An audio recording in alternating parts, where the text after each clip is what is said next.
Assalamualaikum warahmatullahi wabarakatuh.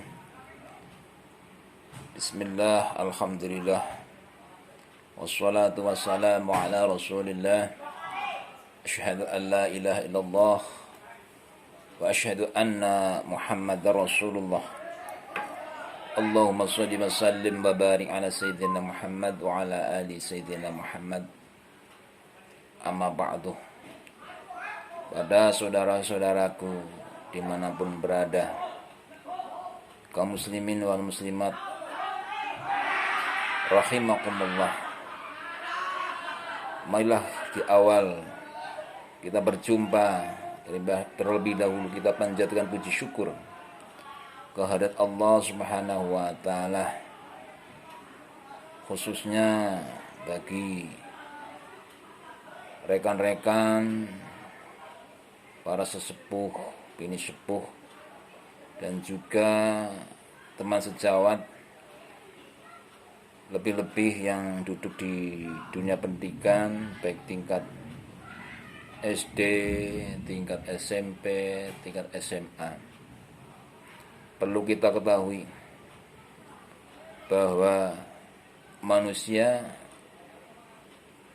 memiliki satu tujuan, yaitu tujuan untuk menggapai kebahagiaan dunia dan akhirat. Semua itu kuncinya adalah di dunia. Siapa saja yang menginginkan bahagia dunia, kuncinya dunia. Seperti halnya kita ingin hidup mewah, kita ingin hidup makmur. Di mana kita berusaha untuk mencapai kemakmuran dan untuk mencapai kekayaan di dunia dengan bekerja keras, banting tulang, tanpa kita kenal lelah.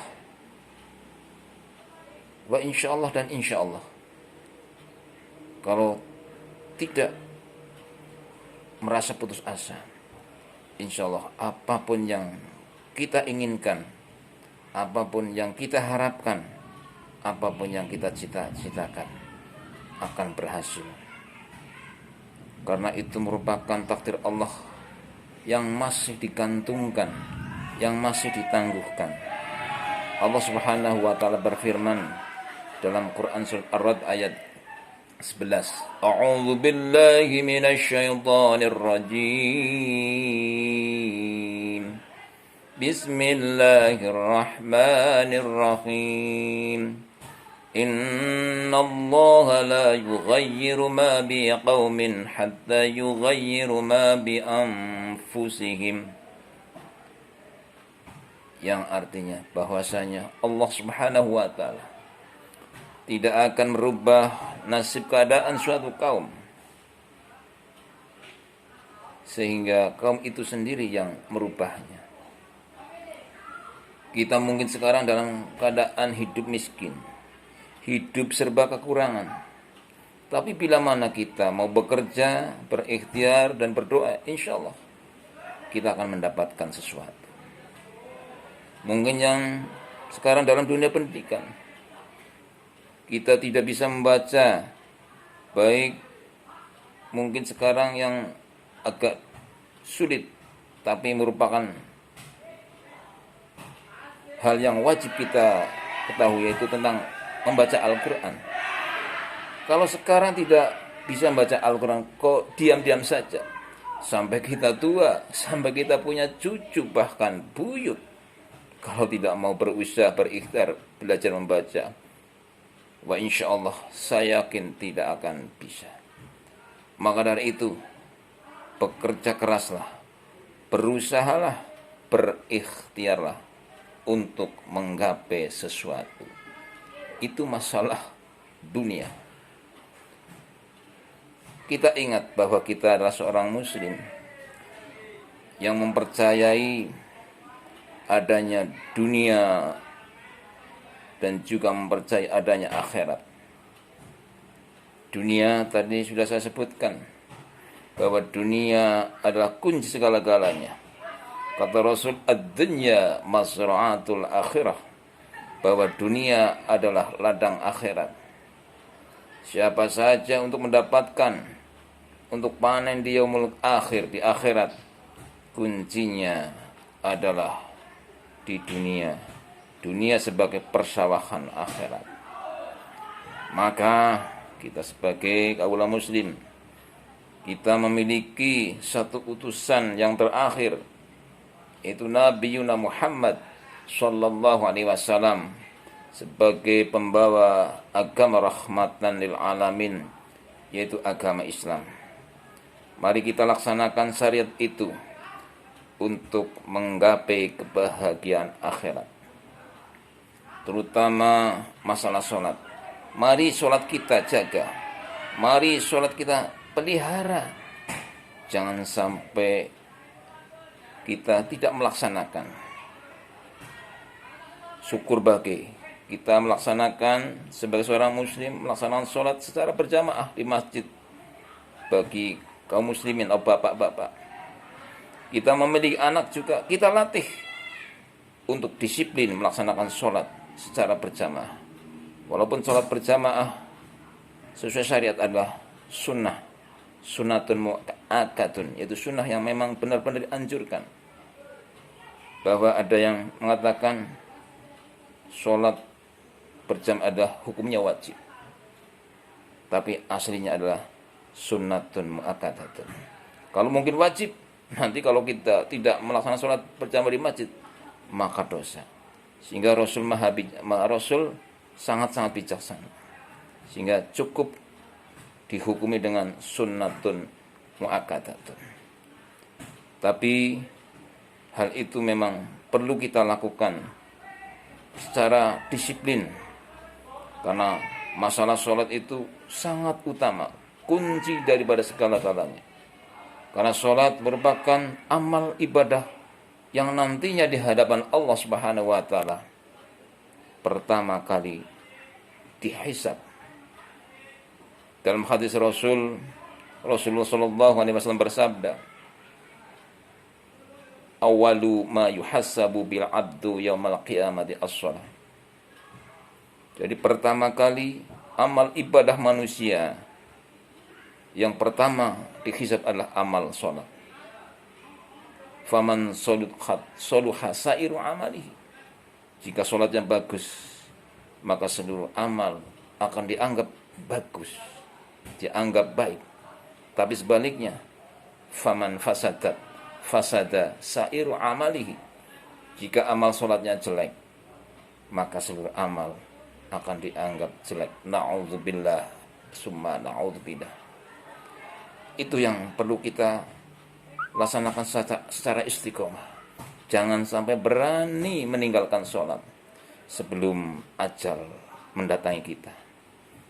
Jangankan kita orang sehat, orang sakit saja Rasul memberikan keringanan. Tidak mampu berdiri, boleh dengan duduk. Sudah tidak mampu dengan duduk, maka dengan cara berbaring. Dan kalau sudah tidak mampu dengan duduk, tidak mampu dengan berbaring, tidak mampu dengan isyarat, maka baru disolati.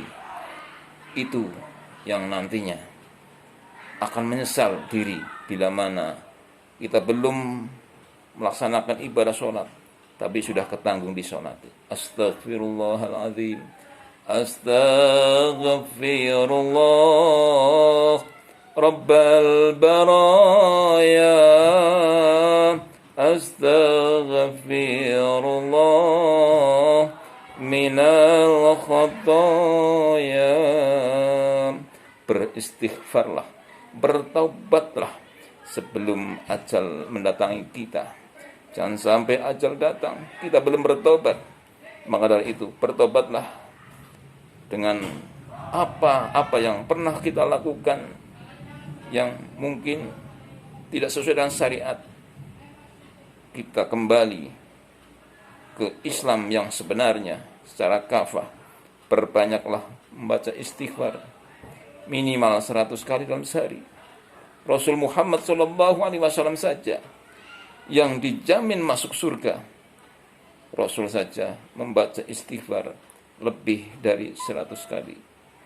Astaghfirullahaladzim. Ampunilah ya Allah, jika hambamu ini belum mentaati perintahmu secara penuh, belum mentaati perintah utusanmu secara penuh. Berilah kesempatan kami ini untuk mentaati perintahmu, dan semoga diberi kekuatan untuk menjauhi segala larangan-larangan-Mu ya Allah. Astaghfirullahaladzim, astagfirullah. Itulah sholat. Jadi sholat adalah amal yang pertama kali dihisab di hadapan Allah Subhanahu wa ta'ala. Maka itu jagalah sholat kita sampai akhir hayat kita. Sebagai kalau kita dipanggil oleh Allah sedang dalam melaksanakan sholat. Amin, amin, ya rabbal alamin. Kemudian yang kedua kalinya, bahwa seluruh anak Adam bila mana telah mati, tidak ada satu pun yang dibawa mati. Mobil tidak, sawah tidak, jabatan pun tidak. Apa? Hanya 3 hal. Maka dari itu orang yang kaya bahagialah, bersyukurlah, sehingga banyak memberikan sedekah, banyak berjariah, banyak infak, termasuk wakaf. Itu harta-harta yang akan mengikuti kepada orang-orang yang memiliki harta. Kemudian kita punya keturunan, didiklah anak cucu kita, supaya anak cucu kita senantiasa ta'zim dengan perintah Allah, melaksanakan perintah Allah. Kemudian juga ta'zim juga kepada orang tuanya, sehingga harta yang kita gunakan untuk mendidik anak menjadi anak yang soleh, itu juga yang akan kembali mengikuti orang yang memiliki anak yang soleh. Kemudian yang ketiga kalinya adalah ilmu agama tentunya. Sehingga kalau kita menurut ilmu agama, ikutilah dengan baik, dengan niat ibadah. Karena ilmu agama sekarang kita pelajari, langsung kita jaga, langsung kita pahami dengan baik, kemudian kita laksanakan. Lain dengan ilmu-ilmu yang lain. Contoh kita belajar ilmu matematik. Kita belajar bisa kapan digunakan? Ya sewaktu kita berhadapan dengan masalah penghitungan. Tapi ilmu agama, kita sekarang belajar sholat. Niatnya sholat, tata caranya sholat. Setelah bisa, langsung kita laksanakan. Langsung untuk memperbaiki jika ada hal-hal rukun dan mungkin bacaan sholat yang belum benar. Jika kita punya ilmu, kita perbaiki apa-apa yang belum baik, belum sesuai dengan syariat Islam. Itulah ilmu agama, ilmu yang akan menjadikan kita terarah, menjadikan kita menjadi orang yang senantiasa sesuai dengan apa yang menjadi syariat Allah, syariat Rasul. Pegang teguhlah firman Allah dan juga hadis Rasulullah. Insya Allah kalau kita berpegang dengan 2 hal tersebut, maka akan diselamatkan di dunia dan di akhirat. Amin, amin, ya rabbal alamin. Kiranya itu saja yang bisa saya sampaikan. Dimanapun para pemirsa berada, di rumah, dimanapun, bila mana apa yang saya sampaikan bermanfaat, dipersilakan untuk mengikuti dari awal sampai akhir. Demikian juga yang duduk dalam dunia pendidikan, dari tingkat SD, SMP, MTS, SMA, SMK, maupun aliyah. Walaupun ini materi umum, jika merasa penting, jika merasa bermanfaat, dipersilakan untuk melihat video ini sampai selesai. Akhirnya dari saya, bila mana ada kekurangan, kesalahan, saya pribadi mohon maaf. Dan bila mana ada kebaikan, semuanya dari Allah Subhanahu wa ta'ala. Rabbighfir warham wa anta khairur rahimin. Wabillahi taufiq wal hidayah. Wassalamualaikum warahmatullahi wabarakatuh. Jangan lupa tekan tombol subscribe dan like. Dan salam sejahtera Salam selamat dunia akhirat.